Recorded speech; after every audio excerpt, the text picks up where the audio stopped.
Hello and welcome to Franchise Me. I'm Ryan. And I'm Andrew. And this is the show where two friends go on a journey to find the ultimate movie franchise. Each week we will talk about a film or films in a series, breaking them down and seeing if they are truly worthy of being in a franchise. As we finish different series, we will compare and rank them among each other in order to find out which one is truly the best. This week we reunite the crew as we discuss Fast and Furious. The fourth one. Andrew, here we are again. Another week of Fast and Furious movies. Yes. How are we doing? I'm doing all right. I think we need to really establish this Fast and Furious is not the first one. No. This is the fourth one. Because maybe if you're listening, you thought, oh, didn't they do this one already? No. All we did was drop the thes. Yeah, I wonder if that caused any confusion. I remember when this movie came out, but I don't really remember much about it. I wonder if that was kind of confusing for people. You had to think maybe somebody was out there that went, didn't they do Fast and Furious? I'm always wondering what the decision was to just drop the thes completely and then just claim this was the fourth movie. They didn't even put 4 in the movie. There's nowhere that indicates it's the fourth movie, so I thought that was very weird that they don't do that with the title. It's weird. It's very weird to me, especially when they start kind of playing with the titles later. Fast 5, Fate of the Furious for 8. I mean, it's why not do something with this? But I get it. It's whatever. These titles are very strange, but I'm here for them. The crew's back together. Everybody's back. Yeah. Wait, most importantly, what's back together? Ladies and gentlemen, Coronas are back. And to celebrate, we got some Coronas in hand. Coronas are back. Label out. As Dom says in the first movie, you can have any brew you want as long as it's a Corona. Yes. So I guess we can just jump into it. This movie was released in America on April 3rd, 2009. Once again, directed by Justin Lin and written by Chris Morgan. Yes. We have a cast here starring Vin Diesel as Dominic Toretto, Paul Walker as Brian O'Connor, Michelle Rodriguez as Letty Ortiz, Jordana Brewster as Mia Toretto, John Ortiz as Arturo Braga / Raymond Campos, Gal Gadot as Giselle Yashar, Laz Alonso as Phoenix Calderon, Sung Kang as Han Lu, Shea Wiggum as Michael Stasiak, and featuring Tego Calderon and Don Omar as Leo and Santos. You heard that correctly. Gal Gadot. Pre-Wonder Woman fame. Yeah, absolutely. And first movie. Yeah, that's the only little piece of casting news I have for this movie. This is Gal Gadot's first ever movie. Yeah. She previously was Miss Israel. I think also in the Israeli army. Very interesting to see. Very interesting. Obviously, we had no idea at the time in 2009 where her career would end up going. And she kind of becomes maybe too big for this franchise. Yeah, and we'll talk about that in 6. We'll talk about that in 6. When we get to Fast and Furious 6, I think there's maybe another offer on the table that was a little more lucrative. And she was like, just take me out of this. Yeah. So basically we are seeing a returning crew. We're seeing the people from the first movie back. We're also seeing some other characters like Han pop up. And we're seeing new characters like Santos and Leo. So great. In very minor roles that play little parts throughout the rest of the movie. Yes. Andrew, what did you think of this cast? This cast was... Look, I was really, really happy to see everyone back. To have Dom back. To have Brian back. To have somewhat Letty back, which we'll talk about. To have somewhat Letty back. To have Mia back. To have them all back was really nice to see. And I was like, yes, we're finally starting to move towards what I love about this franchise, to these crazy escapades. And it was really, really nice seeing them on screen together again. I really enjoyed that. As far as additions to the cast, I mean, I kind of just said it, but Leo and Santos. These guys need their own movie. I'm just going to say it. They have very limited screen time in this movie. Very limited screen time, but I will tell you right now, at the very beginning of the movie, when he's driving the car and they're just arguing in the car, and he's like, what are you doing? What's going on? I'm like, this is fantastic. I'm like, I want this movie. I want a Leo and Santos movie. That's what I want. And you're already doing Hobbs and Shaw. Fast and Furious presents Leo and Santos. Just get it out there. Get it to the world. I'm going to double check this. One of them's a rapper. One of them's a rapper? At least, yeah. Oh, that's so I'm going to double check this. At least one of them. Tego Calderon and Don Omar, I apologize if I'm messing those names up, as Leo and Santos. They are actually Puerto Rican singers and hip-hop artists. They do have a song that features during the dinner scene. Yes. What's interesting about it is that, again, I feel like every week we're mentioning this, the Fast and Furious has this connection to like the hip hop scene and to rap. There's always a rapper in each of these movies.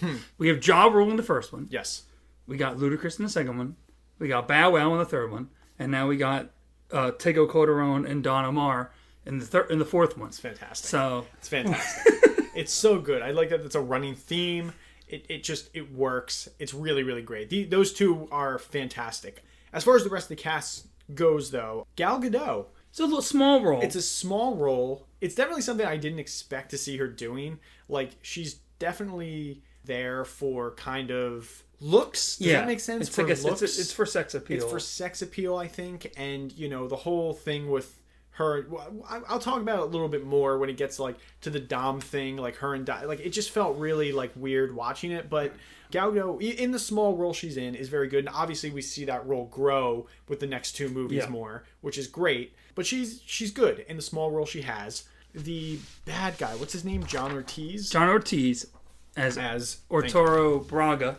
John Ortiz as Arturo Braga. Braga was great.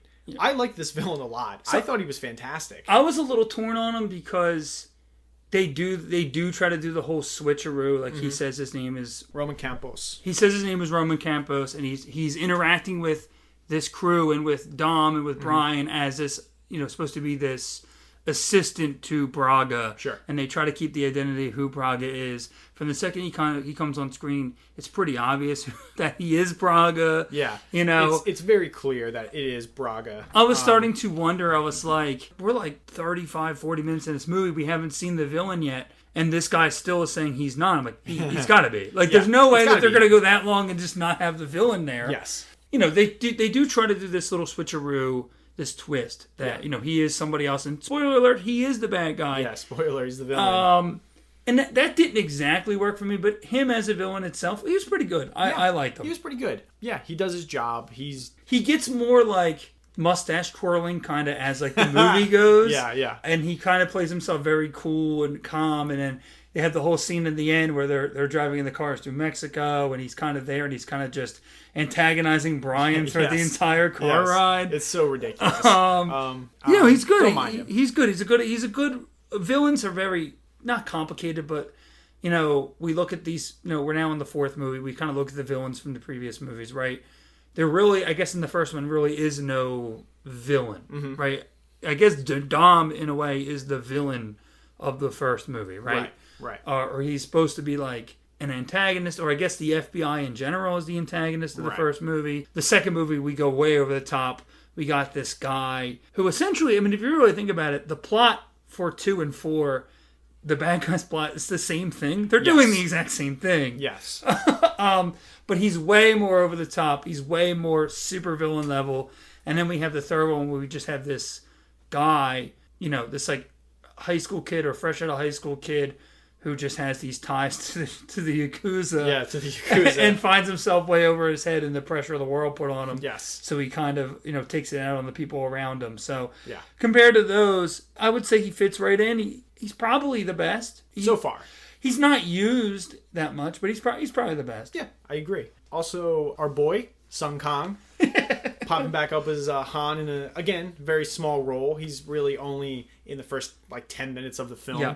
But, as always, I wanted more Han. The movie the movie ends and I go, I thought Sung Kang was in this more. I thought we were going to get more Han. We didn't, but that's okay. That's okay. If there's a major problem with this movie is that we needed more of him, right? We needed more of him. But I understand that. And again, I watched this movie and then I listened to the commentary.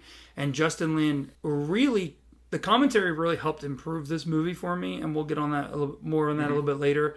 But Justin Lin talked about why he wanted to include Han in there, and they had already obviously the end of Tokyo Drift establishes that Dom has this relationship with Han, and he even admits I know this kind of messes up the timeline a little bit or makes this essentially a prequel to 3 because Han is alive, right? But he wanted to kind of include the other 3 movies into this, and he didn't want anything to feel left out, so the inclusion of Han kind of helps build up to that. He kind of talked a lot or through his words he kind of showed a lot of respect to the franchise as a whole, right? And these other previous movies, which is funny because sometimes these people come in, we kind of the big thing is you kind of talk about Star Wars and it kind of felt like in the last 3 movies, J.J. Abrams and Rian Johnson, and then J.J. Abrams again are kind of like, I'm going to do this. Well, now I'm going to do this. Well, now I'm going to go back and do this. Like, they're kind of like, well, I didn't like what he's doing, so I'm just going to change that. Or I didn't like what he's doing, I'm going to change that.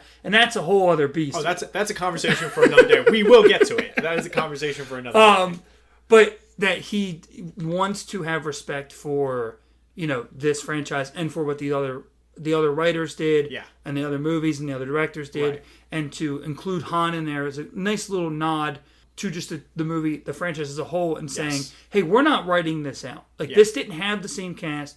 This didn't do as well. Might not have been as big of a movie, but we're not writing this out. Like, we are still, this still means it. And, of course, we get the little bit of tease at the end of this, or at the end of Han's time in this movie. He goes, I think I'm gonna go see what they're doing in Tokyo. Yeah, which really makes it interesting to see where he's going, because he's in Fast 5 and 6. Well, that becomes so. This is a slight spoiler. Is that his thing becomes that he keeps talking about going to Tokyo, but he just doesn't go yet. Oh, okay. Gotcha, so gotcha. He has this idea, so they're establishing that he already has this idea. Right. Again, obviously, this movie was made before those other movies. They didn't know what they were going to do then. They probably didn't know they were going to bring him back, right? If the franchise ends with this movie, right, you have that Han goes to Tokyo and that's what happens. Right. But because it continues, you can say, oh, he just never got there yet. But that's on his mind. That's on his mind. Gotcha. Okay. Interesting. And the last person I want to just touch on this cast is Shea Wiggum. So, look, I'm just going to say, this guy's in more movies than you think. Yeah. He pops up in more things than you would think. I'm going to be honest, like, when I first saw him, like, the first thing that really stood out to me was actually a TV show. I watched that show, Waco. And he's in that show with Michael Shannon, and he's really good in the show. And I went, I feel like I've seen this guy. And I looked up, and he just has, like a extensive filmography and just small roles popping up all over the place. He kind of looks like this is going to sound mean. It's not, but it's meant in all respect. He kind of looks like a discount bin Gary Sinise. Yeah, I can absolutely see that. He kind of does, right? And I'm like, he looks like an older, Gary Sinise. And I'm like, this guy he's really good, though. And he's a great actor. And I just want to give him a shout out because I liked him in this movie a lot. Yeah. I know he pops up later, too, but I really, really liked him in this movie. He plays like the other FBI agent or whatever so well. It's like kind of the antithesis of what Brian is. And Brian kind of like has already established that he kind of has these like soft spot for like these criminals, or like obviously he gets himself, specifically this group of people, he gets himself wrapped up in what's going on in his assignment and kind of loses himself. Or if you look at it, he kind of finds himself. Yes. And Shea Wiggum's Michael Stasiak is kind of the exact opposite. Yeah. Where these guys are just criminals, and he's just I want these guys. Very by the book. I want them down. Yeah, very by the book. And he's just kind of a jerk. Like he's to everybody. He's kind of a jerk to everybody. They have that really great scene where he like attacks Brian, and then Brian knocks him out, like throws him into the breaks his nose, I guess, throws him in the wall, and he's like sitting there like, what happened? He's like sitting there like, he hit me, he started it, and it's like, no, you ran up and grabbed him and started, like, what did you think he was gonna do? But yeah, that's my feeling. I liked this cast overall, though. That's kind of my feelings. I liked the cast. Thought it was good. It was good. I do also want to bring up Laz Alonso as Phoenix Calderon, Braga's like right hand man, right? And obviously he is the one who murders Letty. He's very intimidating. Right? I thought again, this is somebody that when I listened to the commentary for, I kind of saw his performance. And I was like, okay, yeah, he's just a henchman. Yeah, but Justin Lin praised him very much so, like in the commentary, and talked about how like he just does the role so well. And looking back on it, I'm very impressed. Kind of. He's a good, you have like those right-hand mans or those henchmen, and sometimes they can really stand out, and sometimes they're kind of forgettable. And this guy felt like he stood out. Yeah, he stood out, and I mean he plays. I mean, in many ways, like Dom doesn't really care that much about Braga. He wants Phoenix. Yeah, because that's kind of where that goes towards the end, and we can talk about that when we get into the plot more. Yes, but I agree with you. He's very intimidating, and Phoenix, in his own way, kind of becomes the villain to Dom. Yes. In a sense. Like, you think it's about Braga, but for Dom, it's kind of about Phoenix. Yeah. Braga's really the FBI's target. Yes. Brian and Dom have like, they're on the same path, but they have different targets. They have different targets. And I guess very quickly, because I kind of blew through like the original 4 where I was like, oh, these guys. Yeah, I just want to say Vin Diesel, still really good in the role. I mean, still isn't. I thought was really, really good in this role. I didn't find him as interesting this time around. I kind of struggled with him a little bit, and I think that's kind of because of his story arc this time. He was very dark, this movie, and not that that's a bad thing, but it almost felt like that was his entire character the entire movie. So that's kind of my feelings on him. Paul Walker as Brian O'Connor, I'm gonna be honest, I think he's the best I've seen him. Yeah. Truly, like, I really, really liked him in this movie. What's interesting to me is that this movie, we're going to compare this movie a lot to the first one. Yeah. Because in many ways, it's almost a reboot of the franchise. Like, it's almost a continuation of what happens after 1. Like, obviously, like I mentioned, Justin Lin wanted to acknowledge 2 and 3 and make sure they are included. Mm-hmm. And they are. Yeah. You know, they're referenced slightly and stuff like that. But if you watched 1 and then went into this and just was like, oh, this is 8 years later, or they say in the movie 5 years. Yeah. So it's only 5 years later. So I guess it's set in 2006, even though it came out in 2009. Yeah. But again, that makes sense because if it's a prequel to Tokyo Drift, I understand why they did that. Keep it that. Yeah. But in the first movie, we talked a lot about how Vin Diesel was the standout and Paul Walker kind of was struggling to keep up or whatever.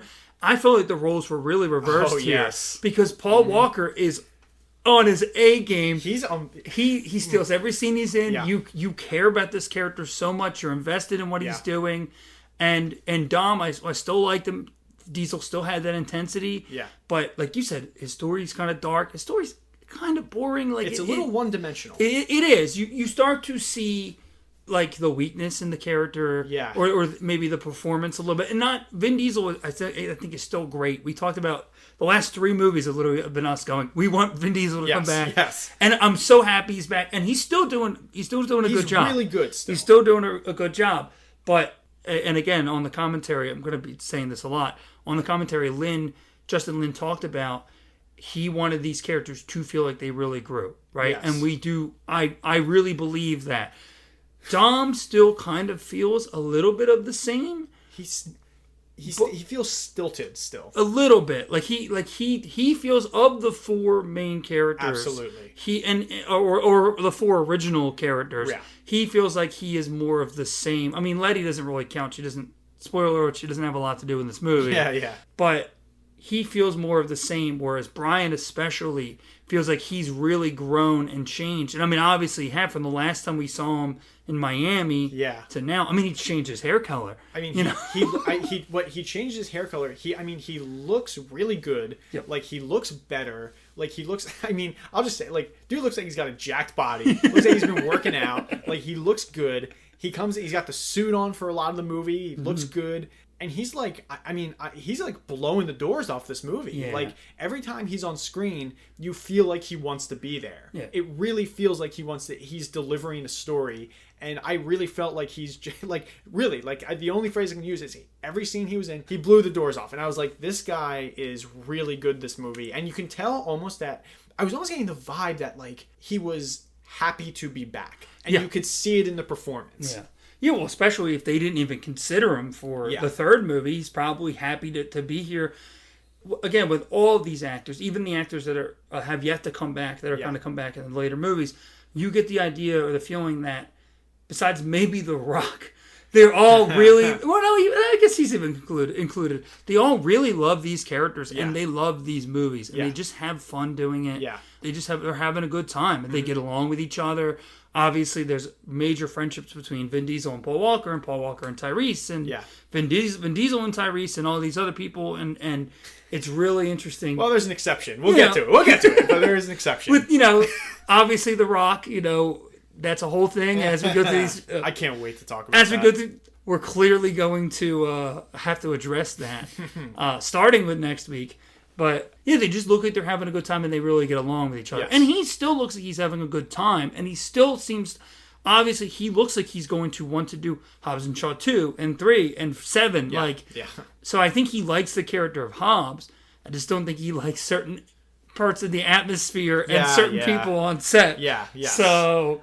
the first 15 minutes of this movie, Brian's not in, right? And even though they're engaging, I kind of spent the entire time going, oh, I want to see Brian. Like, I Yes. kind of want to see Brian. And the second he's there, you're like, there he is. Like, I will say, yeah, you want to see Brian, but I will say that scene is kind of saved because you kind of have Dom and Letty doing their thing, but then it goes to the coolest guy in the world, Hans in the back. He's driving that truck. The girl is like leaning on him. He's driving the truck all cool. He reverses it with his arm around it. I'm like, what is this? He's drifting. He's drifting. He reverses the car. He's driving in reverse. She's still on his. I'm like, this guy is the coolest dude in the world. And then you got it's just so good. That's such a cool little move that he drifts. Drifts. It's setting that like the direction of the. We'll get to there. The direction of this movie, I think, really kind of saves it. I think. But the cast is really great. And just because I don't want to blow her off, Jordana Brewster is back as Mia. Significantly smaller role in this movie. Significantly smaller role, but, again, kind of doesn't have a lot to do.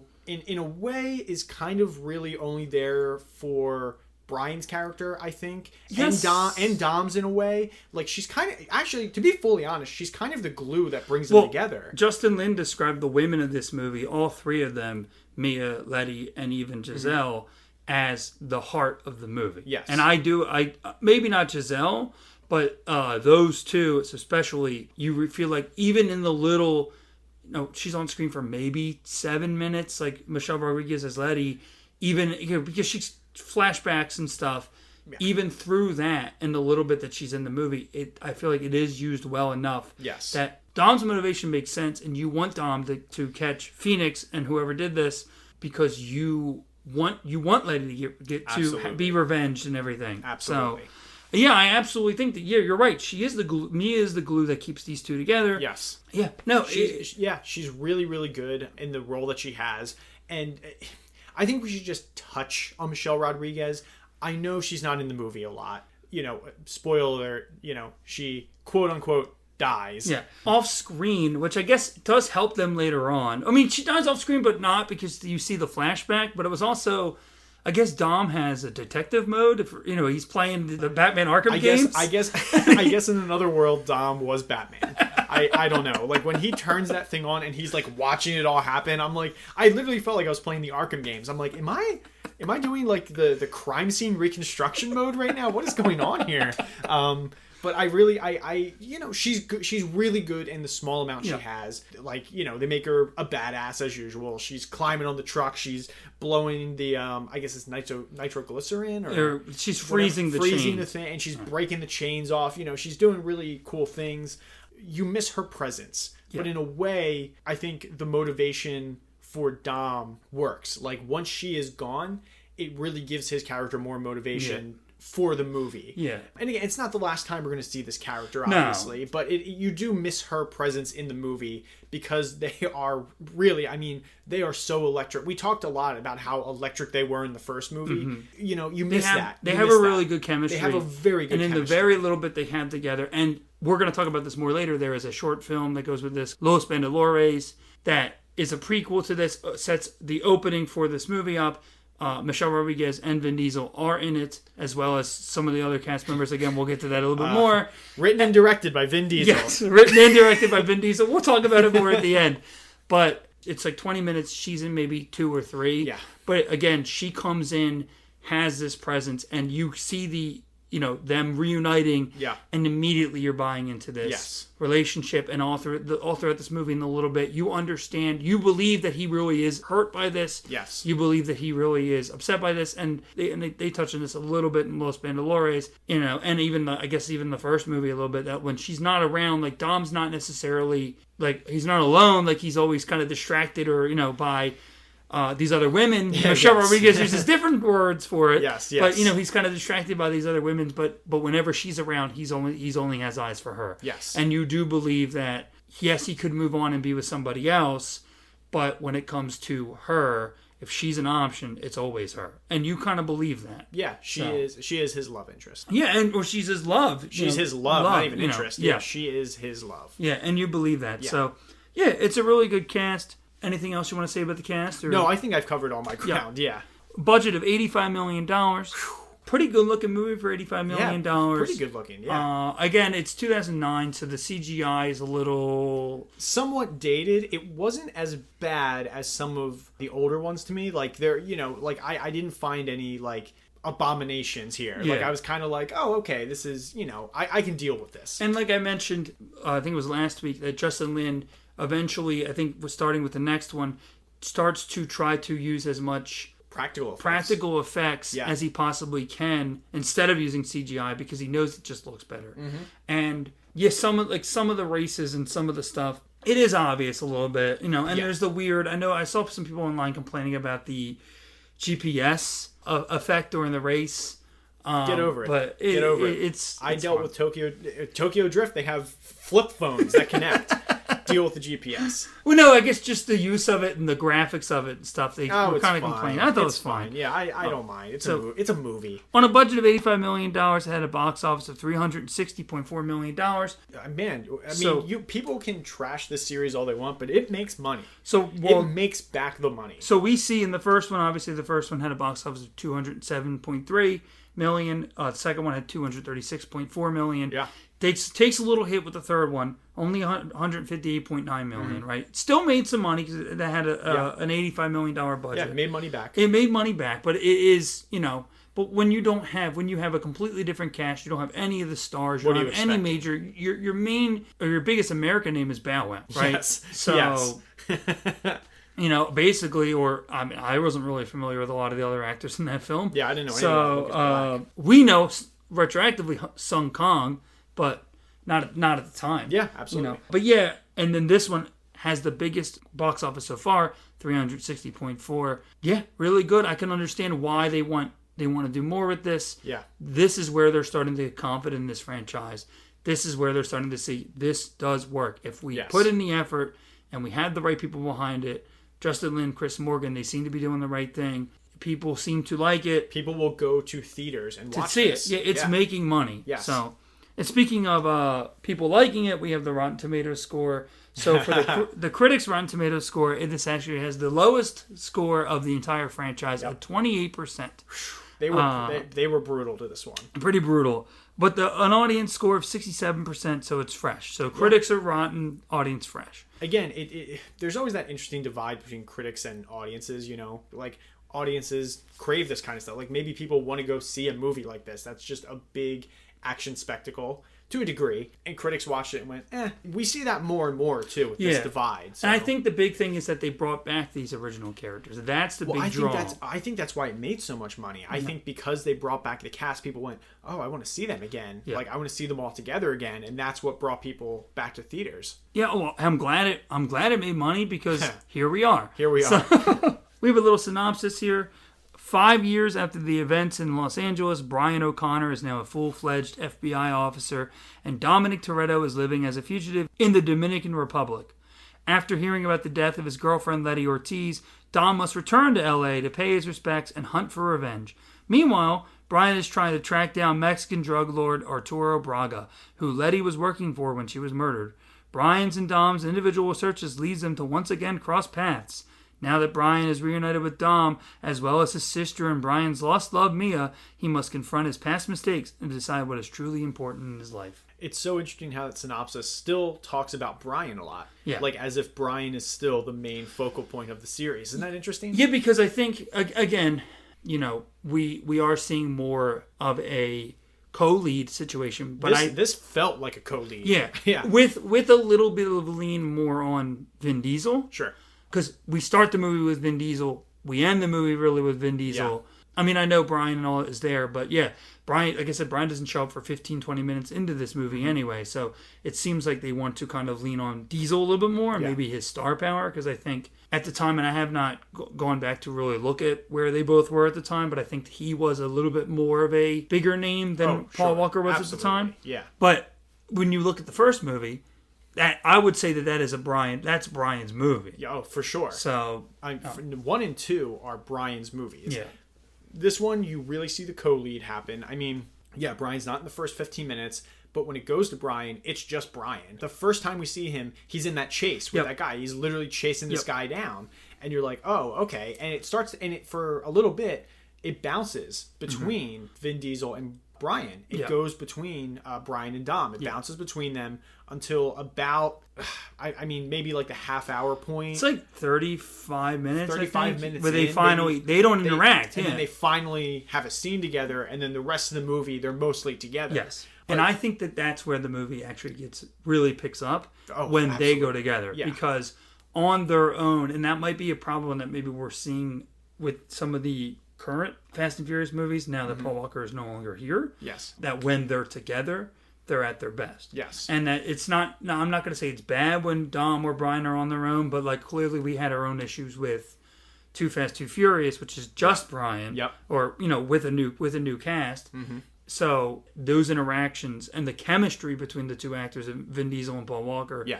really helped carry this movie. Absolutely. So- It works. Like I mentioned, Justin Lin wanted to really make it feel like time had passed, right? These characters had lived on, and I feel like they did a really good job of that.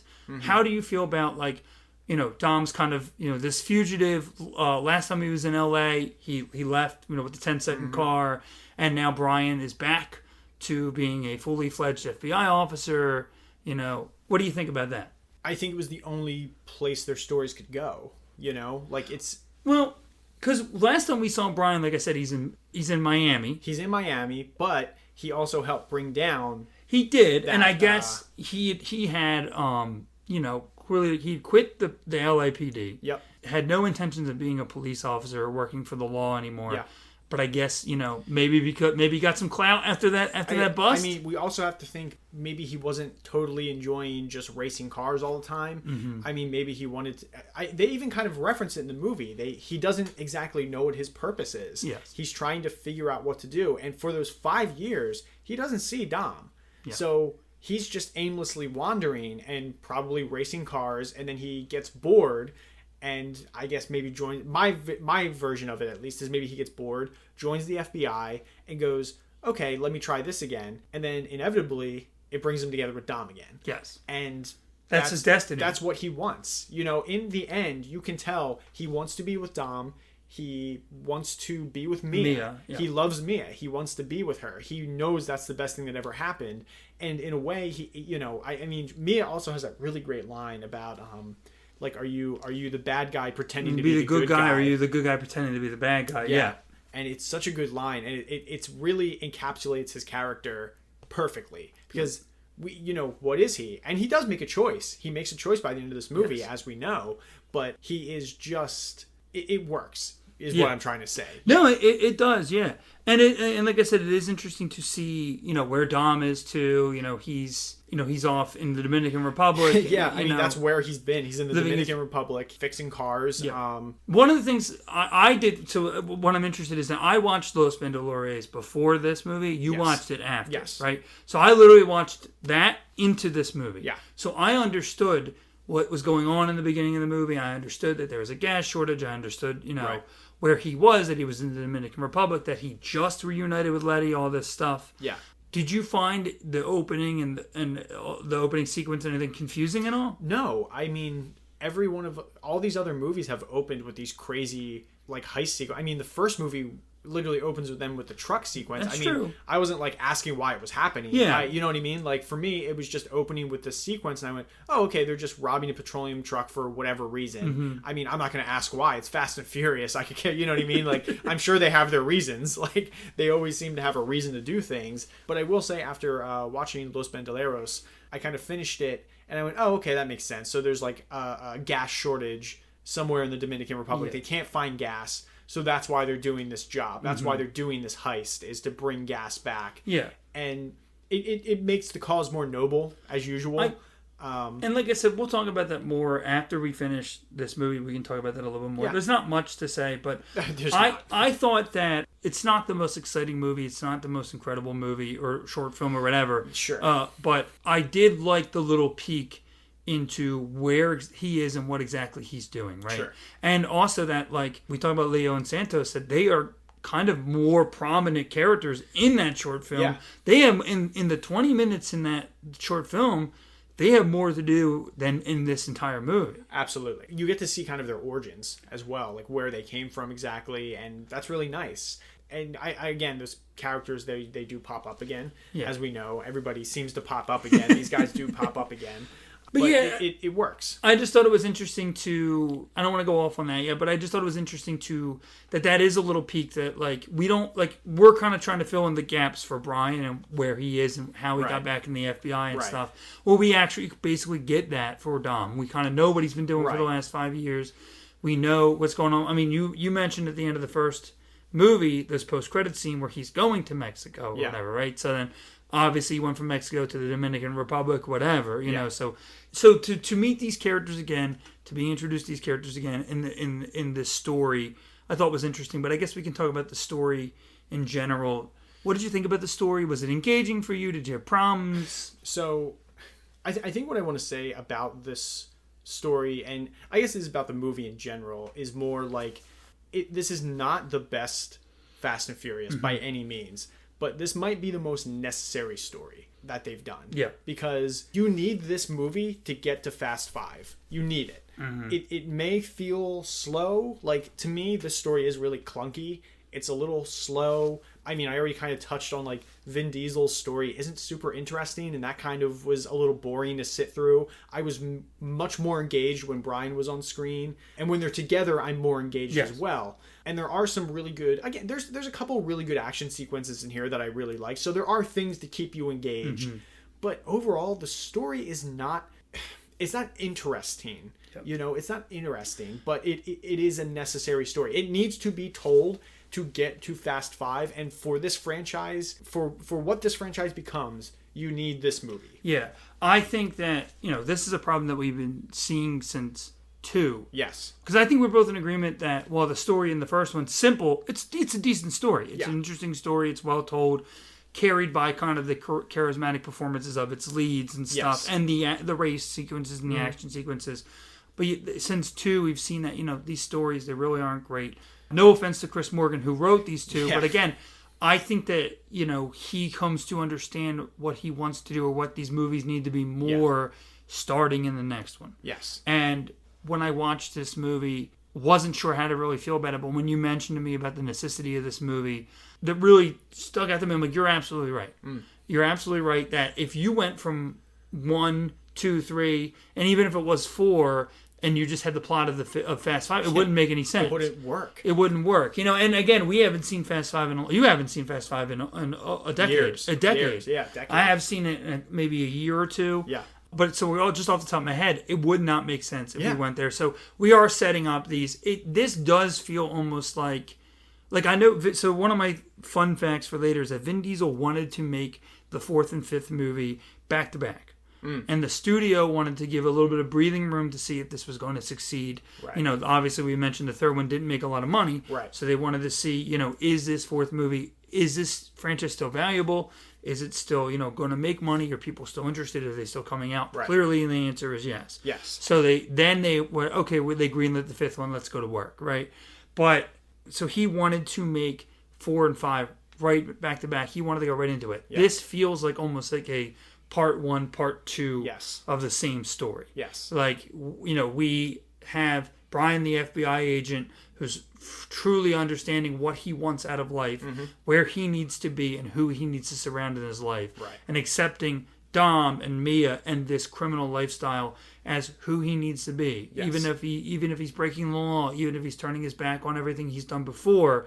He needs to accept this is where he wants to be, and this movie is really kind of the growth of that. And we are seeing Dom kind of accept his actions, take responsibility for the mistakes that he's made and the choices that he's made where he is in life, because, you know, people around him are sacrificing themselves for him constantly. You know, at the end of the first movie, Brian has to stop being a cop because he gave, you know, Dom his keys. Letty dies because she's trying to help Dom. You know, so it really is about kind of the growth of these characters moving forward, while the story is a little, it's boring. The story is boring. The action sequence is not, but the story itself, it's not the best, right? But it leads to something so much better and so much more kind of what this franchise is always meant to be, or what it could have been. You know, into arguably one of the, I know fans think it is one of the better, if not the best movie of this entire series. Yep. So yeah, and it's moving into the fifth one. I mean, moving into Fast Five. No, that's absolutely right. This movie needs to happen for Fast Five to happen. Yes. That's kind of what this movie, in my opinion, that's kind of why this movie exists. Yeah. Because if you went from 3 and you're saying, went into Fast Five, what would be the plot of Fast Five, it wouldn't make sense. You'd be like, well, why is Brian suddenly on their side? Why is this happening? You need to watch his growth. You need to watch Dom's growth. It may be boring at times, but we need it. Yeah. We need it to get to what this franchise becomes, how great this franchise becomes. Yeah, and I think it works so well. Yeah, because you get all that character growth out of the way, and then you can just have dumb action You can sequences. literally just do all the dumb fun stuff Because you want. they've already established themselves. They are using the franchise, in my opinion, to their advantage, right? Yes. That's kind of what you can do with a franchise, right? I feel like a common criticism of sequels or movies in a franchise is that, you'll have a character, they grow and change through the movie, you make another one, and they have to go through the same change, right? Or you still need to, story-wise, you still need to have them grow and develop. Well, how do you do that when you just did it? So they kind of have to bring them back and then just have them do the same thing over again.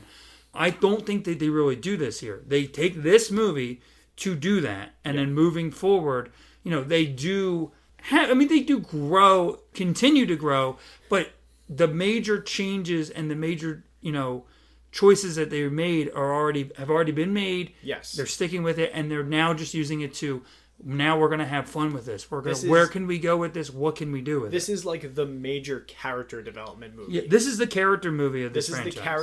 This is the character movie of this franchise. This is the character development movie. For at least these two. For Dom and Brian. Which needs to happen because they are the co-leads. Yes. It needs to happen in this movie because it can't happen in any other one. Yeah. And it's perfect that it works that way. Because, again, I like we talked about it a little bit, that, like, the movie, for me, when the movie finished, I felt exactly how you did. I'm feeling very mixed about this. This isn't a very good story. It's pretty boring, honestly. It's not great, but the character development is necessary. I walked away going, this is a really necessary movie to get to 5, and I just felt that, and I went, okay, I'm ready. I'm more excited for 5 now because I watched this. And then so we can lead that into our opinions, our personal thoughts about the film. This feels like it is the most serious of the franchise, right? And at first I was kind of like almost laughing at it for how serious it was trying to take itself. Right. But as we're talking about this and we're, going into like, oh yes, they're getting this character growth and development out of the way, and then, they can have nonsense, later. Mm-hmm. I think that I think in that aspect it works. We've been talking about like the transition of this franchise from where it starts to where it ends, right? Sure. We have this, they're stealing VCR DVD combos in the first movie to some of the most wanted criminals and or helping the government as secret top agent spy agents or whatever later on, in such a wild twist that, like, one is very dramatic. It's like a drama. It's like a drama. It's very right? grounded. 2 is goofy. It's very goofy. One of the goofiest of the whole series, right? 3 is like the black sheep, right? Kind of. It's like originally it was supposed to be kind of like a soft reboot. Yeah, kind of. They're trying to kind of remake this. 3 is also, we have these, we're going to do these drifting. We're bringing in this director who really is nailing how to shoot these drift scenes. They are action sequences, but they're more race and chase sequences than anything, right? There's not a lot of like fighting and stuff in that movie. So, we are really kind of amping up the action and the racing in the third movie. Right. And in this one we're going to try to combine the action from the third one with the drama of the first one.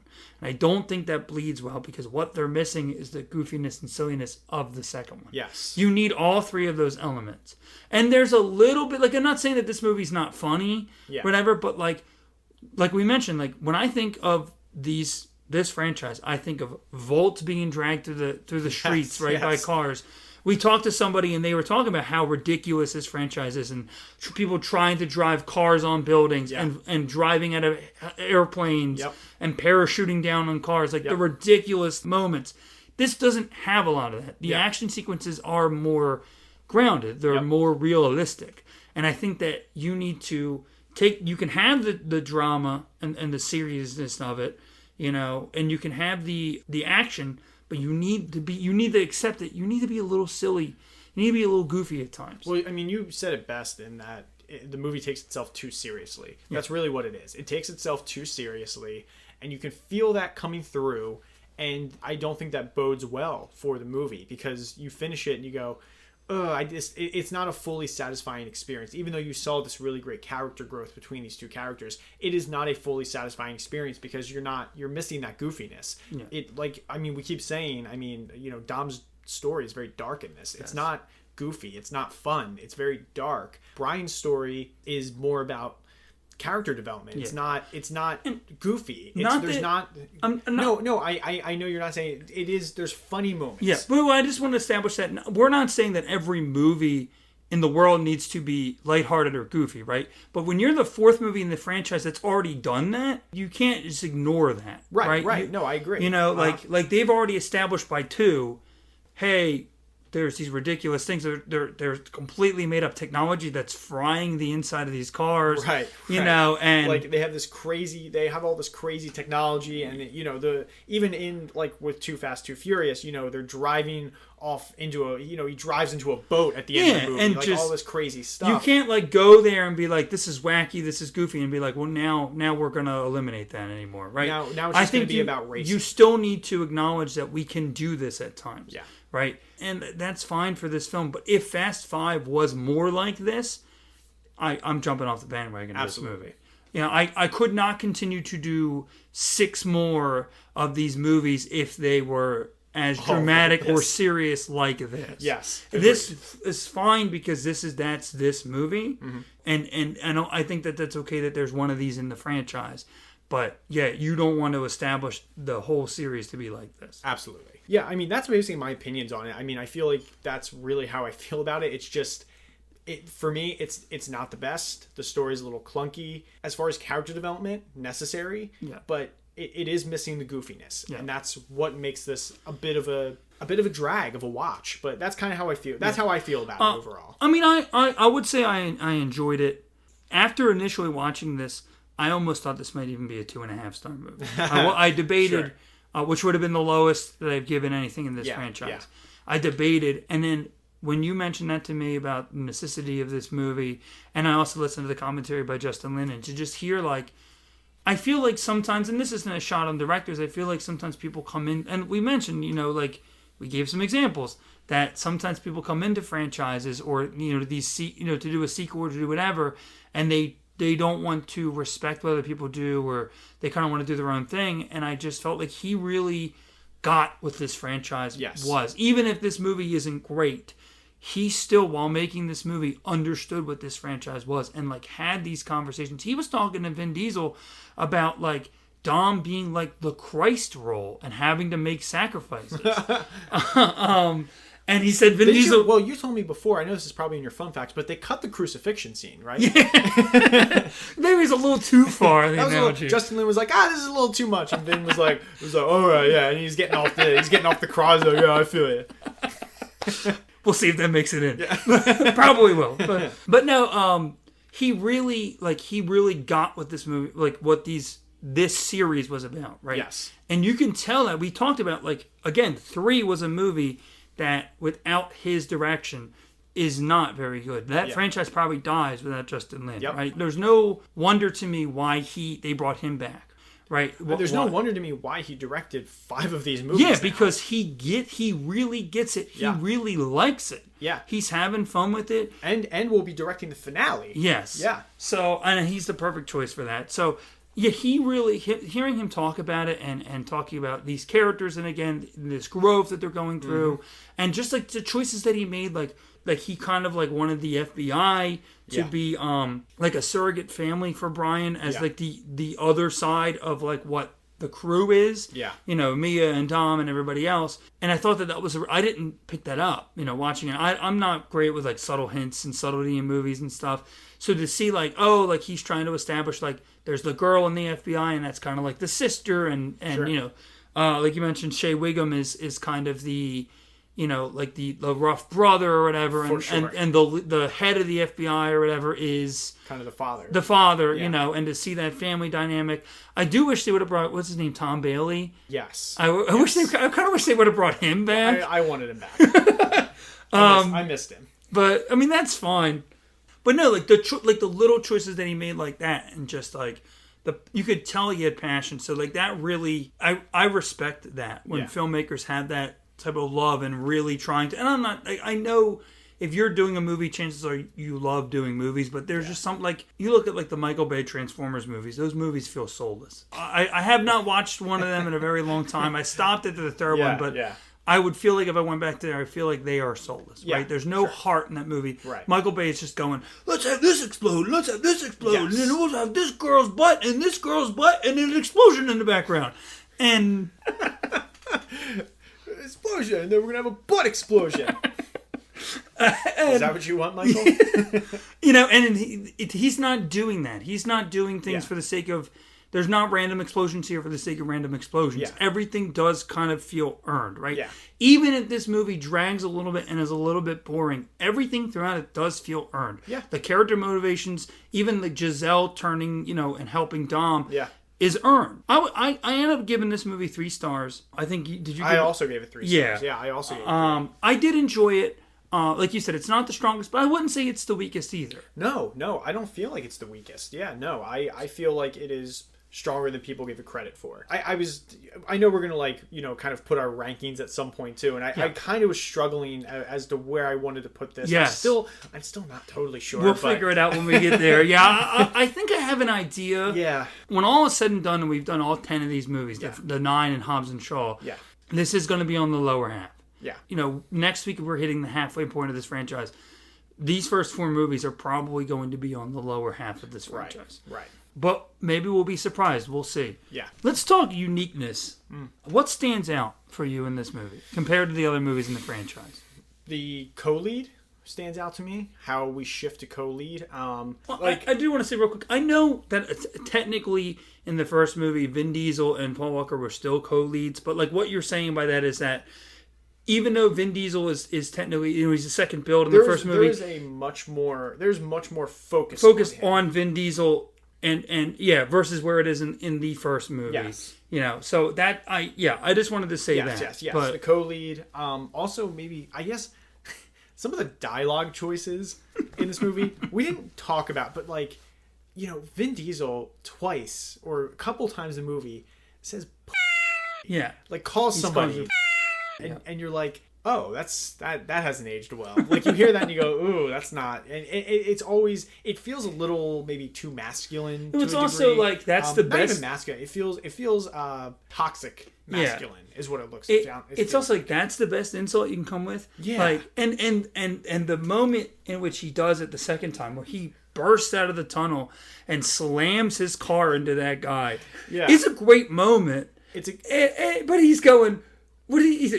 Take that, or whatever he says. Like, for me, that kind of took away from that moment a little bit, because I was like, oh, that's really interesting to put that in there. So some of the dialogue choices definitely stood out to me more this movie, and not that previous movies haven't been that on the nose. The dialogue in these movies aren't. It's not great, but specifically this movie, those choices really stood out to me, and I went, oh, that's the first time I'm hearing that. That's really a lot. So that really stood out to me. I didn't feel like it fit his character either. That was the other thing. Didn't feel like it was something Dom would say. Yeah, I didn't feel right. Dom is a masculine character, but Yes. he's not toxic masculine. Yes. He's not like he doesn't act like he's better than people, because he just is better than people. Right. He doesn't have to have he doesn't put other people down. Yeah. Because he knows he's just so cool. You know what I mean? He's so tough and stuff. He already knows, and that's where he's at. So that kind of stood out to me. And I guess the uniqueness of some of the action sequences specifically. We kind of talked about Justin Lin's direction with Tokyo Drift and how that was so different from what this is. Tokyo Drift is so much different because it's drifting. This one is actual racing. This is a completely different ballgame for him this time. And we go from not just race sequences and chase sequences to there's actual big heists there's and stakes. Yeah, there's stakes, there's heists, And I think that those really did stand out in this movie. Big time. I mean, like, it really... Starting the movie with that tanker heist was a great choice. Oh, great Getting choice. right into it. That's a great action sequence. Yeah, it's a really good action sequences, and it beats the heck out of... not that I didn't like the opening construction race, the construction in the third race one, in the first one, but there's no stakes to that. Well, there's stakes, but we talked about it. It's not good stakes. Yeah. This movie... Well, they're just two completely different things, right? Where this one is like they're actually going after a petroleum truck. Gas for Dominican Republic. It's like, They're doing the Robin Hood method. They're doing the Robin Hood method, and it works better. And I think that really stood out to me, too. These action sequences, you can see Justin Lin, his fingerprints on these ones, where it's very Justin Lin, and you go, oh, this really works. Like, I like this a lot. So I think as far as uniqueness, those things really stood out to me. Because, again, we were kind of talking about how this movie's a little boring. Yeah. So, finding the uniqueness was a little bit more difficult here. But, for me, that's kind of what I found. Yeah. I think definitely what stands out is reuniting this crew for the first time, these four main characters. Yes, sure. Although, like, we keep saying, like, oh, they bring back the crew, they bring back these four main characters. Letty doesn't interact with either Paul Walker or Jordana Mia. Brewster. Yeah, Brian or Mia. Although they established that she had been interacting with Brian and Mia previously, but not in this film. Yeah. So, but yeah, reuniting the crew, I think really stand out. The world feels lived in. So, like, it didn't feel like we're just picking up this movie, because this movie comes out 8 years after, in our time, 8 years after the first movie, right? In their time, 5 years after. It's picking up 5 years after. It feels like 5 years have passed. They feel like they've grown. They feel like they've changed, and I like that. Yeah. And they do a good job of reintroducing these characters and kind of establishing where they are now and what they're doing. Also, like, just like the scenery, I feel like kind of stands out. Not necessarily in a good or even bad way, but just like, because they're going to Mexico and stuff. There's a lot of deserts and a lot of like kind of just like big open space, and we've seen a lot of like these races and these, especially coming from Tokyo in this very like compact, area, and racing on these streets with all these people around and these other cars to see like just nothing. To see absolutely nothing around them but desert and sand. Yeah. It's like, oh, wow. And there's the shot when they're first going on the drug run, and it's at night, and it's just the four cars. I thought it was a really cool shot. Yeah, that was a really good shot. I really enjoyed that a lot. I mean, I have that for, like, scenes. Yeah. And then, does this bring anything new? What's new to this movie you think that it's bringing to this franchise? That was a tough one for me. I'm going to be honest. That was tough for me. Yeah. I kind of watched this and I went, what is new here? Well, I think what it brings is it brings the cast back. Yep. It kind of brings the cast and the story. This is what you already said. What you said about the necessity of this movie, that's what it brings. Yeah. I'm telling you, we're getting into it now. Like, we're about to kick up dust From what I remember, Fast 5 starts immediately after this. We're going to be, like, kicking up dust these next few weeks with all these movies. But, this movie, what it brings is the necessity. It brings the necessity to get into Fast 5. The necessity, the character growth to get to Fast 5, to establish what this franchise becomes is really what it brings. It's needed. Yeah, and like I said, like what Justin Lin said in the commentary, connecting these three movies, right? Yes. Even that could have been anybody in the car in the opening race, but because he chose Han, you're tying in this movie that did not have these characters in it, right? And you're explaining why Vin Diesel is there in Tokyo. Yep. Because if you don't, it doesn't make sense. We never saw Diesel. We never saw Dom with Han. Why would he be there? Yeah. So just a little, like, I'm very impressed with just a little thing, like. I know we wanted more Han. I know we felt like this movie needed a little bit more of that. Of course. But I just thought just using him in that little bit is pretty great, and he doesn't take away, because I was worried, because I thought he didn't come back till the fifth one. Yeah. And I was a little worried, is that going to take away from his coming back in the fifth one? But it doesn't, because he's barely in this movie. Right. So when he does come back, it's explaining how they know him, and really like when he comes back. And when all of these come back, like, I'm excited to see Han again, even Giselle again, and Roman and Tej. Like, I'm excited to see, and your boy is Leo and Santos. Leo and Santos. I mean, I'm waiting for that spin-off movie. That's what I want. Fast and Furious presents Leos and Santos. I'm going to plug it again, and I'll be plugging it at the end of this. Again, I hope we're pronouncing those names right. If not, I apologize. Okay, so this is the big one. You've mentioned it. What's the best scene in this movie? Okay. I thought about this a lot, and I'm not going to go with. I have a tendency to pick dialogue scenes, but because I wasn't completely taken with the dialogue in this movie, even though the stories are kind of interesting. For me, it really was the ending tunnel action sequence. Driving through those tunnels was so like claustrophobic, and I was like, oh my god, this is a really good scene. Like even when they're driving, like even before they hit the tunnels, when they're hitting the desert and all the cars are behind them and they're racing towards the tunnels, and the dude Braga, he's in the car and he's like looking at him, he's like, do you know where the tunnels are? And he's like, I know where the tunnels are. Like Brian's like, I know where the tunnels are. And then he just crashes through the wall and they're in the tunnels and they're just whipping through. They're avoiding beams and it's just across the border again. And you're like, oh my God, this is really like well done, because they're racing through and it's tight tunnels. They're not like, you know, these aren't wide tunnels. These are like, you can just fit a car in there and you have to be very skilled wheelman to navigate it. And I thought that sequence was really good. I thought there was a lot of action in it. And I went, oh, I really like this a lot. Like, this is what I want to see more of, is that kind of this, like, heart-pounding action sequence. So for me, that was really what worked. I think what helps that scene is that they made real tunnels for that sequence. Did because they really? They couldn't find anything that would be properly able to fit. So Right. according to the commentary, Justin Lin said that like on a set somewhere or whatever, or in a warehouse or something, they made like these tunnels. Wow. And they really were basically like that. Wow. And that there is no fully CGI car in those tunnels. Those are all real cars. Oh, wow. So that's a really cool, you know, like little fact. I mean, I'm sure they had to use some CGI in there, but like the car itself, those are real cars. That makes it even better for me then. That there were actual people driving those cars in that tunnel. That makes it even better for me then. That's wild. It is a wild action sequence. Yeah, that's up there. The opening heist is up there for me. But I think what I'm going to go with is the moment that really kind of struck me, and I should have realized it because they do kind of hint at it. But I loved the little twist that Letty was working for Brian, and when the moment when Dom calls that phone.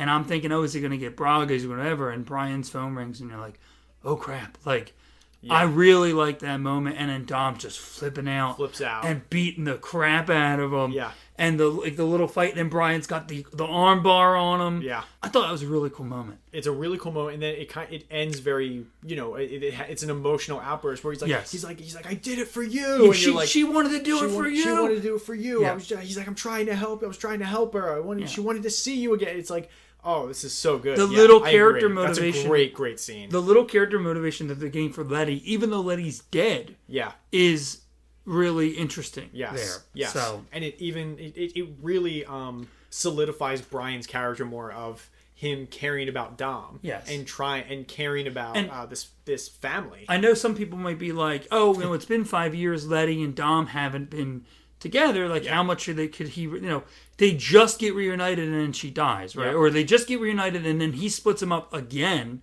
and then she dies. Yep. Like, is there any weight to that? I think there is, and I think this scene makes it, because even though they were apart, and like I said, even though Dom kind of moves on, he still only wants her, right? Yes. If she's an option, it's her. Yes. You know, he's not going to deprive himself. And maybe that's a little bit of the toxic masculinity. Yeah. He's not going to deprive himself right. Of women, you know. But, you know, if she's around and she's alive and she's an option, he wants her. Yeah. He wants to be with her. He's only with her. Yeah. So, and just how much they do care for each other. And you can tell, like, the moment where he has to leave her at the in the beginning of the movie and go somewhere else. Yes. I think that makes that moment even more strong, you know, even stronger. Yeah. Because, you know, you can tell the love between them, and that she just wants to be with him. She just wants to be with him, and he's, you know, he's on the run, and he can't, you know, and it's just it is a little heartbreaking, and you know, you're right, that's a great choice for a scene, which just again, that burst of Again, I think that leads to Dom making the choice at the end of the movie to just, I'm not running anymore. I'm not doing this. That's anymore. why he stops. Yeah, he goes, I'm done. I'm stopping. You know, I'm not running anymore, and. You know, then it leads to, obviously, I just want to point out, too, we finally get to see Mia behind the wheel. Yeah, well, that's another thing. Here's the thing. I can't wait to actually see her in action sequences now, because when she pulls up in the car behind the wheel, I'm like, she looks like a bad man. I'm like, she's like driving and she's like That's another very thing, confident. I'm like, oh my god. I'm like, she's about to kick some.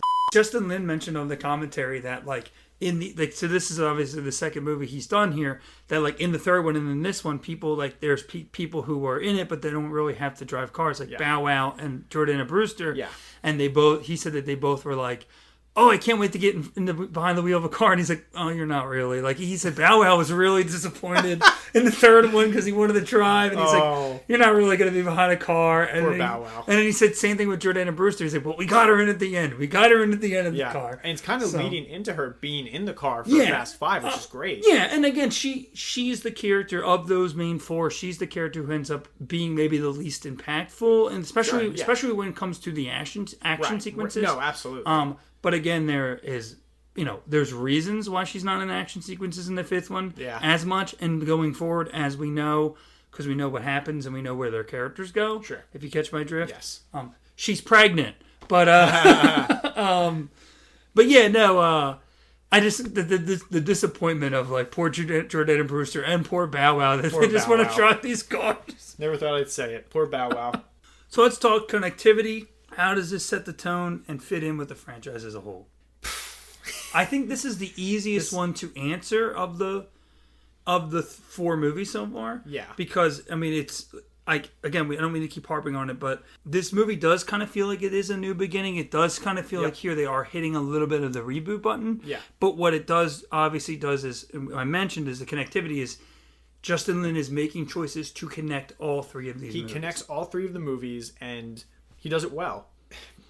We keep talking about how the tone's a little bit darker this movie, but it's necessary. Again, I keep using that word a lot too. I keep harping, but it is necessary, and it just it fits. Yeah. The big connection is the characters, right? Yeah. It's Brian, it's Dom, it's Letty, it's Mia, and it's Han, right? Yeah. The characters that we've already seen coming back and being in here. That's the big connection.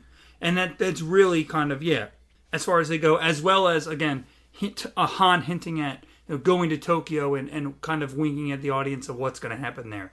Like when he goes, maybe I'm going to go see what they're doing in Tokyo. I'm like, don't do it, Han. Don't go to Tokyo. Don't go to Tokyo. Nothing good's going to happen in Tokyo to you. But do you feel that this is a worthy continuation of this franchise? Does this deserve to be here? Yes. Because after you come off Tokyo Drift, and, I imagine, like you were kind of saying, the studio was a little weary about doing this movie. They were like, is this even going to be successful? And to come out with this, even though it's not the strongest story, it is. Because I want to see Brian accept himself. I want to see Vin Diesel make these choices and be a better person. And in a way, kind of like come to terms with himself and realize, oh, I've kind of been a bad person in a way. Like, I've been running a lot. I need to stop running because a lot of people are getting hurt because of me. He's thinking about, like, he thinks he's being selfless, but he's also being selfish. He thinks he's being selfless, but right. But him leaving Letty thinking, I'm making the right choice because I don't want her to be involved in this. Right. Well, not only that she dies, but, like, just the impact that had on her. Yeah. On her, that, he has to leave her and kind of, that upset her, and the lengths that she would go to just kind of get back with him and to be reunited with him. Yeah. I think he's realizing, like, I think I'm doing what's best for everybody, but what's actually best for everybody is if maybe I just accept my actions and my consequences and just move on from there. Yeah. So. And yes, that's what I'm going to say. It is a worthy continuation, and, like you said, and it sets up for Fast 5, and that's what's really important here. It's the bridge. It's the bridge movie. It's the bridge movie. It is necessary to set up the rest of the movies, and you have to bring back Brian and Dom together with a new and fresh dynamic. Yep. And also, just to go off of that a little bit, I was a little disappointed at the initial reunion of Brian and Dom because they just kind of, he runs in and Dom's got the guy out the window and he's like, O'Connor, you shouldn't have come here or whatever. And it's like, I kind of wanted it to mean a little bit more. Like, he's not even looking at him when it's happening and stuff. He's still angry with him, though. Yeah, but no, and I get that. He lied to him. I get that. No, I don't expect them to, like, hug each other. But, like, I thought, like, the tension didn't play up as well. Like, I thought that tension, like, works better, like, when they're in the club or whatever it is. And right. and they're drinking the Coronas, obviously. Yeah. And, he's like, what's stopping me from telling everybody in this club you're a cop? Same thing that stopped me from telling everybody why you're really here. Like, I thought Yeah. that scene worked a little bit better. And then when they're sitting with Campos, a.k.a. Braga, and he's talking, do you guys know each other? And he's like, Yes. oh, I don't really know, Yeah. whatever. He dated Like, my sister. yeah. Yeah, that yeah. whole That was a funny line. whole scene, I thought worked better. Like, I was like, that's what I want to see. Yeah. You know, Yeah. so, That's the tension you want. yeah. We can talk about some of the fun facts, quote unquote, and the casting. Again, I don't have much. We mentioned my one casting fact. This is Gal Gadot's film debut, and we talked about how Vin Diesel wanted to make these 4 and 5 back to back. Again, Vin Diesel directed a 20-minute short film called Los Banderoles that is set before the film that introduces new characters such as Leo and Santos and establishes Dom's friendship with Han.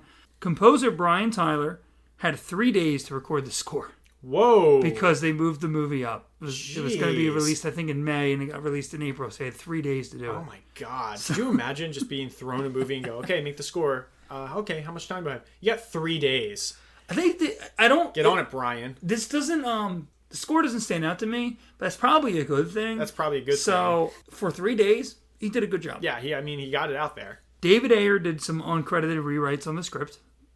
That's interesting. So he's not credited. Another guy who's been around a lot writing. Yeah, well, he worked on the first one. Yeah. So then they bring him back for this Yeah, one a little interesting. bit. This film retconned the timeline of the franchise, bringing Han back to life and setting the next 3 films before Tokyo Drift. Yeah. Coronas are back. Coronas as are we back. know. That's Woo! the big one. That's the big one. Yeah. Around 240 cars were built for the film. Wow. Again, I don't know much about cars, and I don't want to get this wrong, but they were if they were making cars for a race sequence, the shell of the car might not have necessarily matched the insides. Right. So if they were supposed to be this type of car, it might not have had the correct engine. They were just kind of making it work. Right. They didn't worry about making authentic cars and stuff like that. Right.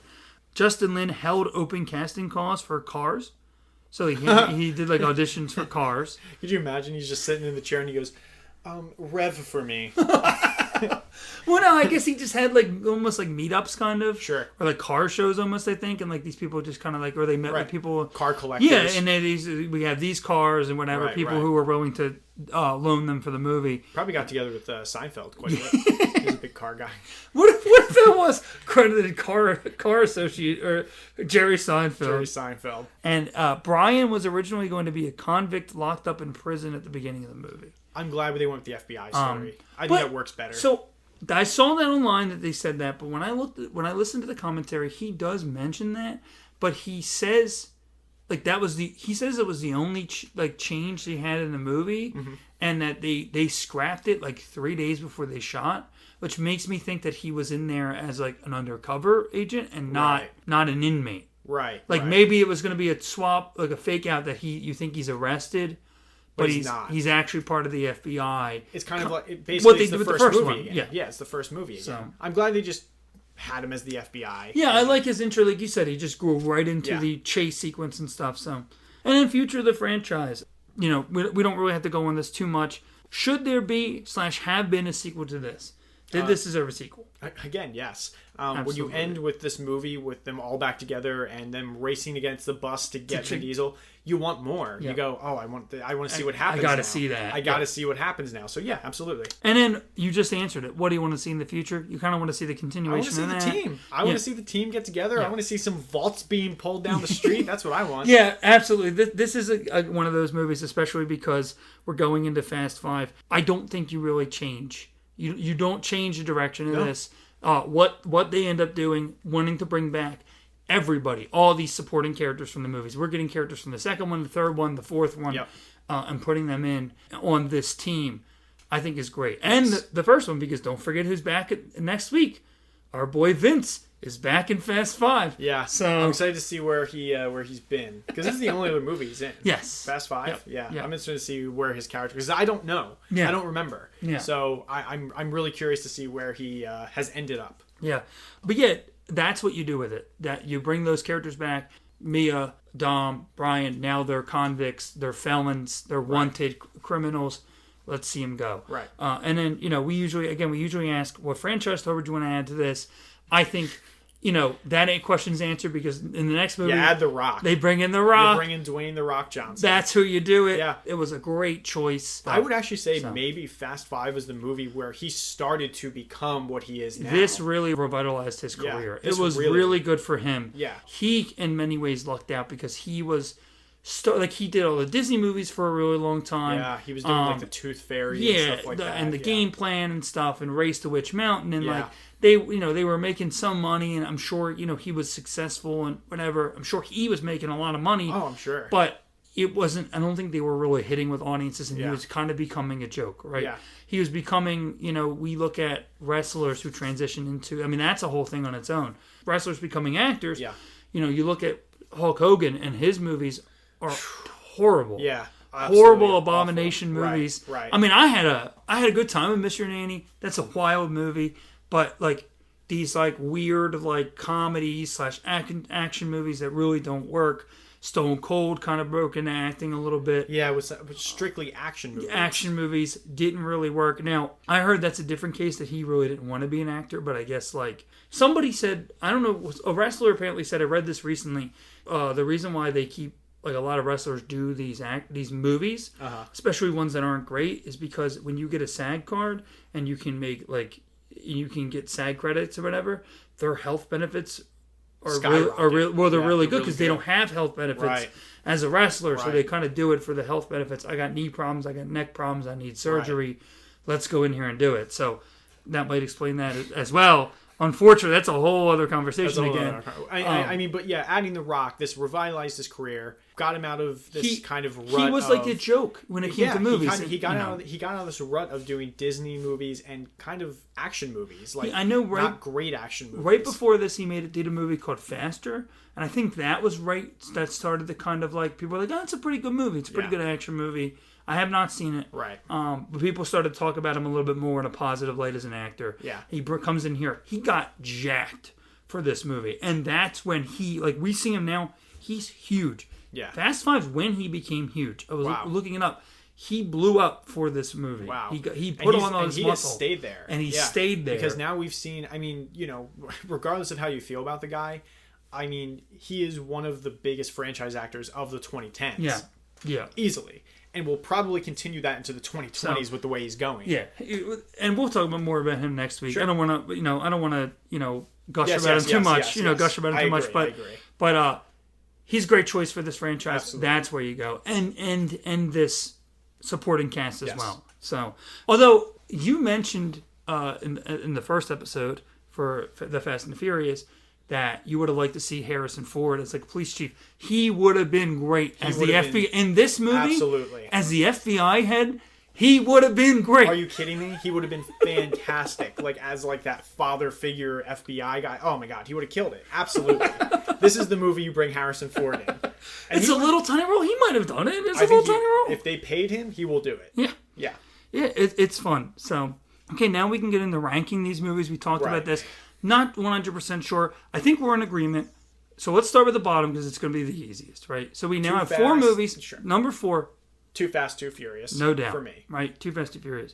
So here's where we get, right? Right. We know that Fast and Furious, the fourth one, is not the first one, right? Yes. I think that we're in agreement. Number 1 is still the Fast and the Furious, right? Number 1's still the For first me, one. the Fast and the Furious, the first one Yes. is still yes. We're in agreement there. So then that means we got Tokyo Drift and we got Fast and Furious. Where do we put them? As much as I kind of found the story a little boring with this one, I think it is an overall better movie than Tokyo Drift. Yes. To me, I think it is a better movie overall because when we were talking about Tokyo Drift, we were like, oh, Han's the standout, and yeah, the drifting is really good, but like most of the characters aren't that interesting in that movie. The story is probably worse in that movie than it is in this one. Mm-hmm. The whole Yakuza thing, like that story is worse than this one, even though this one is boring at times, and a lot of it, I think Fast and Furious is the better movie. Yeah. So I'm leaning towards Too Fast, Too Furious at 4, Tokyo Drift as my third,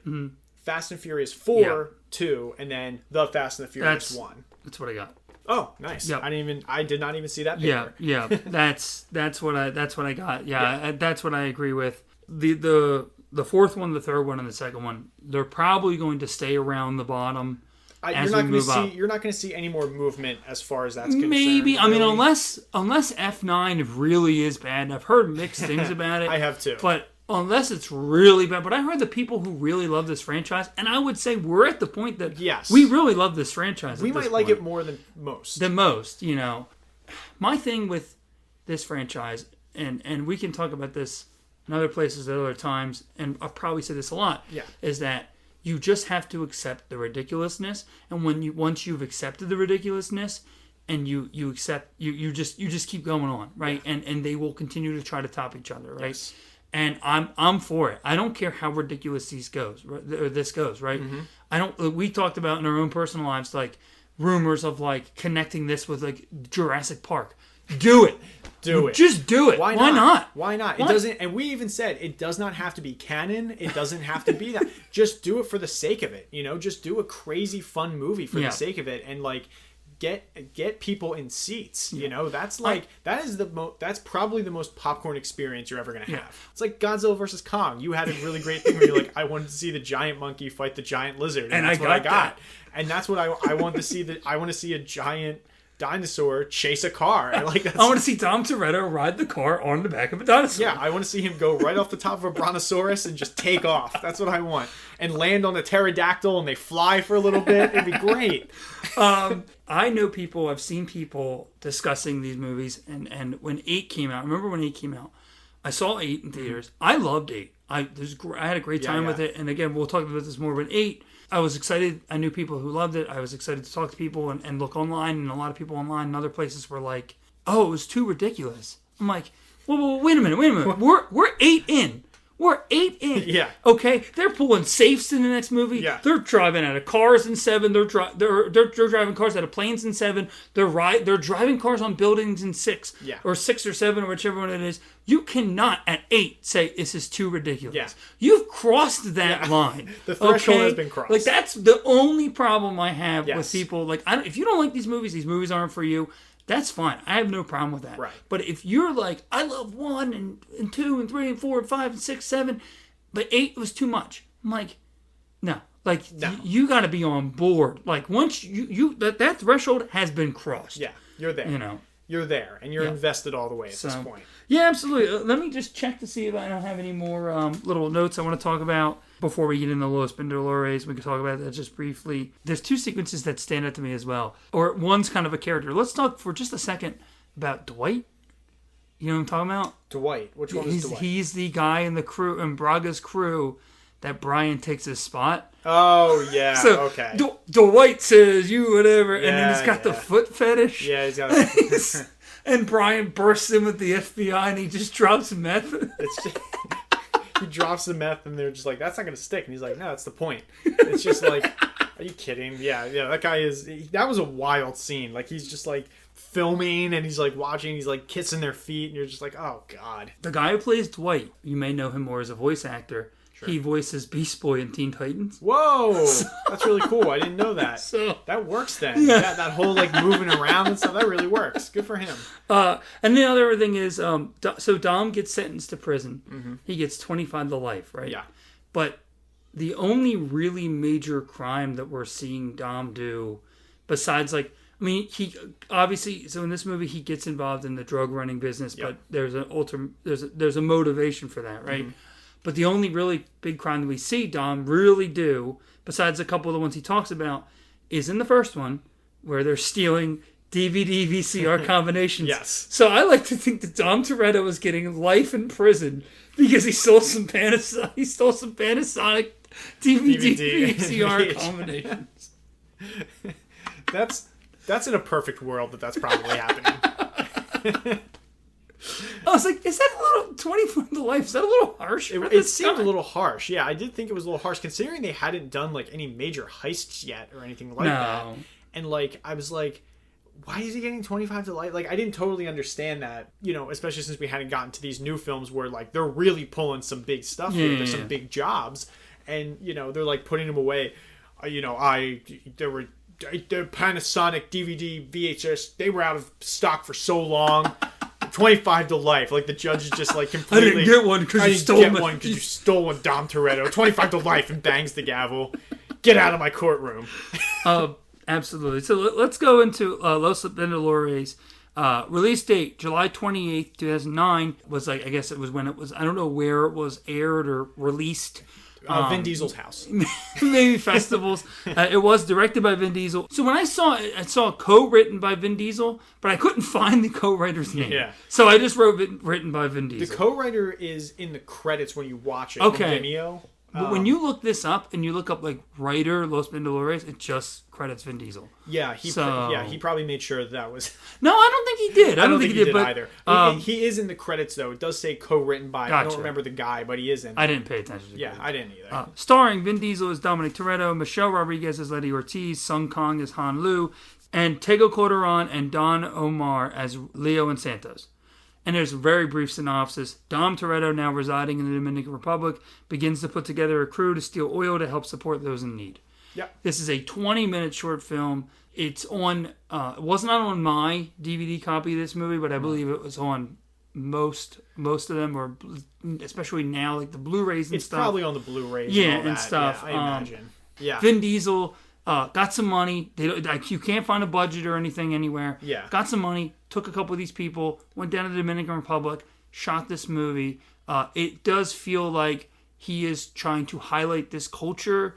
Like he really, he loves this culture Yeah. and he wants to highlight what's going on there and kind of Sure. address issues. And it does feel a little like, I don't know, political kind of. Like they talk about like, not people not having oil and needs Yes. and Yes. stuff like that. And they kind of have to do like the Robin Hood method where they're, they're kind of getting it. I wasn't sure if they were getting it to sell it or getting it to give to people. I wasn't, but either way, it does focus more on Leo and Santos together, or not together, but they come together in this, in this movie. It does focus more on those characters. I would say that they're actually in it almost more than Vin Diesel at some points. It opens with with them. with one of them. One of them in prison. In prison, Vin Diesel meets the other one, but it's very brief. It's kind of boring. Not a lot happens. I don't have a lot to say about this because it was really boring. Like I really was just like, okay, so my theory was, and I explained this to you, was Vin Diesel was on vacation and he shot this on vacation. Like he was on vacation in Dominican Republic and he said, send me a camera and if you guys want to come down, I'll shoot a quick thing with you guys.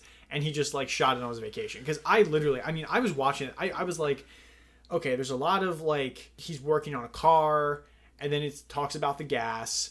And then there's a lot of like excess shots of the Dominican Republic, like birds flying. And I'm like, oh my God. Like probably 85% of this is in Dominican. Yeah, and not that that's a problem. No. It's just very it's very slow, and I was bored, and I was like, okay, and when you're used to Fast and Furious, you get to you want cars and you want some racing, and this is kind of like just. It was kind of just what he was doing before this happened, and it was fine for that. But like even you're mentioning like even like Han in this, he has nothing to do. He shows up at the airport, and then shows just up to show up why he's here. And then he shows up at the car, and then they're eating, and then that's it. And Michelle Rodriguez doesn't show up until like the last 5 minutes, 7 minutes of this movie, and she shows up. Dom's in a club with women. She's like, "Oh, hey," and then you also said this best. It's just them making out for literally. It's just 5 the last minutes of them 2 minutes out. is them on a beach making out. Yeah, making out, and then it finally gets to and she keeps pushing him about the job they're about to pull, and that's how she ends up on the job because she found out about it, and she's like, "What's the job? What's the job? What's the job?" And that's what happens. I think that this. It is a little boring. It's very boring. It is boring. It is boring. But I do like I like that this exists because I like little things like this that explain like you don't need it. Like you said, like you understand when this movie opens what if they're just doing a heist or doing whatever. Right. You don't need this prelude. But I thought it was interesting just to see these people kind of come together. Who these new characters are. Right. Why these guys are here. It's just, it's explaining why there's new members of the group, why Han's back, how he's back, right? Type of things like that. And we mentioned this when we did the Too Fast, Too Furious prelude or whatever for the second movie. Mm-hmm. This is much better than that. Much better than that. Oh yeah. There's actual dialogue. And it has a more of a budget. Has a little bit more of a budget. There's no scene where Paul Walker's staring at a mirror and then sees the final scene of The Fast and the Furious in the mirror and then leaves. But I like that, like, just kind of to see, like, why are these characters here? Like, you don't need to. There doesn't need to be one of these for every movie, right? But because there's such a change from where we were to where we are now, I think that really does. It does help. For me, it helped a little bit to have the context of what is going on. And it is boring. You're absolutely right. But this movie's kind of boring. So it fills the gap in, and that's what's important. Yeah. I mean, like, I can understand why you would appreciate it. You know, I'm glad I watched it. I'm not saying I'm not. I'm glad I watched it, but I'm not going to seek it out again. No, and you know what I mean? Like, it's like I'm just going to watch Fast and Furious next because time. we're doing this. I want to try to, as much as we possibly can, really engross ourselves in this franchise. And if this existed, I didn't want to leave this out. Yeah, no, it's fair, and it works. I mean, it's interesting for, like, the Fast and Furious, I guess, like, completist. I totally recommend watching it. And I think we should put out there, too, that finding it's on Vimeo. You can find it on Vimeo unless you have the DVD or Blu-ray that has it on there. If you want to watch it online, it's on Vimeo, just so people know where it is. Yeah, it's on Vimeo. It's on a couple of different places, I think. It's everywhere, but not YouTube, surprisingly enough. YouTube, but, like, Vimeo, I watched it on Vimeo. I know you did as well, but... You know, you can find it in those places. You just Google it, and it's fine. And I mean, it's nothing. Vin Diesel directed it. You know, it's really not much. Like you said, it felt like he took a camera on his vacation and just kind of whatever. But I think that, if I'm remembering correctly, that this may actually, like, play a little bit into some of the movies later, or at least they reference Dom and Letty's time in the Dominican Republic later in the movies, right? And it's so short in the fourth movie that, like, I think this helps kind of pad that out a little bit. Right. So, yeah, I mean, it's fun, and we're not going to rank this just like the prelude for Too Fast Too Furious. We're not going to rank this turbocharged prelude for Too Fast Too Furious, the proper name. We're not going to rank this. We can rank those. This is better than that. And we'll rank the short films. I'm not even going to rank it. That's what, if you want to hold that ranking, you go for it. I will not be doing that. But we're not going to rank this with the other movies. It's not fair. You know, it's whatever.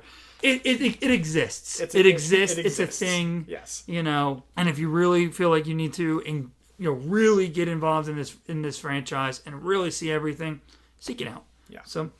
Okay, any other closing comments or anything you want to say? Or I'm excited for Fast 5 next week. I can't wait. We're getting more Coronas. We're getting more Rock. We're getting more Han. I'm very, very excited. I'm very excited. And this is like, I'll just say it. Like, we've been looking forward to this one for quite a bit. Yeah. Because we've seen this one. You know, we've kind of mentioned that numerous times. We did see this one. And I'm very excited because next week, I do want to touch on our theater experience with this movie. Yeah. Because...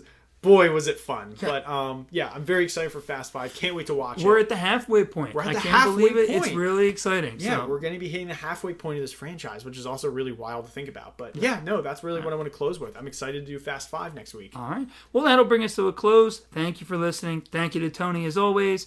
And you can share your thoughts with us on Twitter at FranchiseMePod, and you can email us at franchisemepod@gmail.com. Thanks again, everyone, and join us next week as we continue the Fast and Furious franchise as we shift into overdrive and discuss the midpoint of the franchise so far with Fast 5. Goodbye.